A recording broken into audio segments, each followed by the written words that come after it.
Hello everyone, welcome to ARV construction site. आज हामी ARV construction site मा slab concrete casting को लागि तयारी अवस्थामा रहेका छौं। हामीले यसको लागि साइड छज्जाको लागि 5 इन्ची 4 इन्चीको पटरा लाई कसरी चाहिँ ठोक्ने भन्ने कुरा र कसरी राख्ने, कसरी मिलाएर राख्ने, कसरी स्ट्रेट बनाएर राख्ने, कसरी ठोक्दाखेरि कङ्क्रिट कास्टिङ गर्दा सजिलो हुन्छ, सजिलो हुन जान्छ भन्ने कुरा हजुरहरूलाई भिडियो मार्फत जानकारी गराउन गइरहेका छौँ। च्यानलमा नयाँ हुनुहुन्छ भने च्यानललाई सब्स्क्राइब गर्नु होला र सँगै रहेको बेल आइकनलाई पनि थिच्न नभुल्नु होला।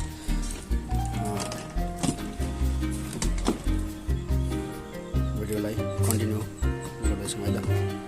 भिडियोलाई अन्त्यसम्म हेर्नु होला र च्यानलमा नयाँ हुन्छ भने च्यानललाई सब्स्क्राइब गर्नु होला र आफूलाई लागेको प्रतिक्रिया कमेन्ट मार्फत हामीलाई जानकारी गराउनु होला। हामी हजुरहरूलाई सल्लाह सुझाव दिने कोसिस गर्नेछौँ।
Biar dia berada dalam